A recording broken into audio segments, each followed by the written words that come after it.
Welcome to Microsoft Disk Operating System. DOS అంటే ఏమిటి? DOS disc operating సిస్టమ్కు సంక్షిప్తమైనది. ఇది వ్యక్తిగత కంప్యూటింగ్ యొక్క ప్రారంభ రోజులలో ప్రజాదరణ పొందిన గ్రాఫికల్ కాని ఆపరేటింగ్ సిస్టమ్. ఇది కమాండ్ లైన్ ఇంటర్ఫేస్ను అందిస్తుంది. దీని ద్వారా వినియోగదారులు కంప్యూటర్ సిస్టమ్తో పరస్పర చర్య చేయవచ్చు.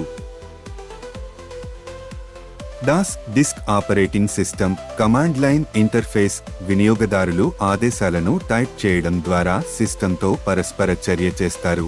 ఫైల్ మేనేజ్మెంట్ ఫైళ్లు మరియు డైరెక్టరీలను సృష్టించడం, కాపీ చేయడం, తరలించడం మరియు తొలగించడం కోసం DOS ఆదేశాలను అందిస్తుంది. బ్యాచ్ ప్రాసెసింగ్ టాస్క్లను ఆటోమేట్ చేయడానికి వినియోగదారులు ఆదేశాల క్రమాలను కలిగి ఉన్న బ్యాచ్ ఫైళ్లను సృష్టించవచ్చు. DOS చరిత్ర DOSను మైక్రోసాఫ్ట్ కార్పొరేషన్ అభివృద్ధి చేసింది మరియు 1981లో DOS Microsoft disc operating system గా పరిచయం చేయబడింది. ఇది 1980 మరియు 1990ల ప్రారంభంలో అనుకూల వ్యక్తిగత కంప్యూటర్లకు ప్రామాణిక ఆపరేటింగ్ సిస్టమ్. DOS వివిధ సంస్కరణల ద్వారా అభివృద్ధి చెందింది. DOS 6.22 అత్యంత విస్తృతంగా ఉపయోగించే సంస్కరణల్లో ఒకటి.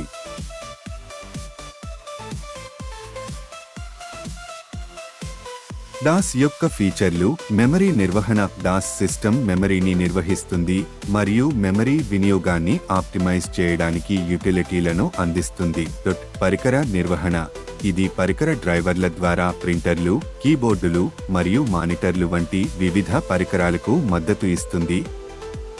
నెట్వర్క్ వాతావరణంలో కంప్యూటర్లను కనెక్ట్ చేయడానికి DOS నెట్వర్కింగ్ సామర్థ్యాలను కలిగి ఉంటుంది.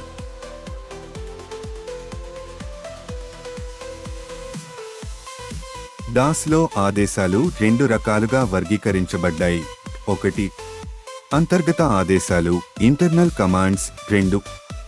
బాహ్య ఆదేశాలు ఎక్స్టర్నల్ కమాండ్స్. అంతర్గత ఆదేశాలు ఇంటర్నల్ కమాండ్స్ కంప్యూటర్ మెమరీలో ఇప్పటికే లోడ్ చేయబడిన ఆదేశాలు. అటువంటి సాధారణ విధులను నిర్వహించడానికి ఉపయోగించబడతాయి.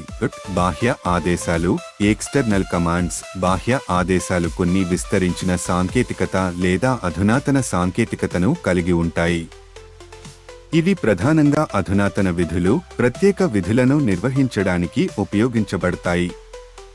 ఈ ఆదేశాలు కొన్ని ఇన్పుట్ మరియు అవుట్పుట్ పరికరాల ద్వారా కంప్యూటర్ మెమరీలోకి ఇన్పుట్ చేయబడతాయి. Thank you for watching this video.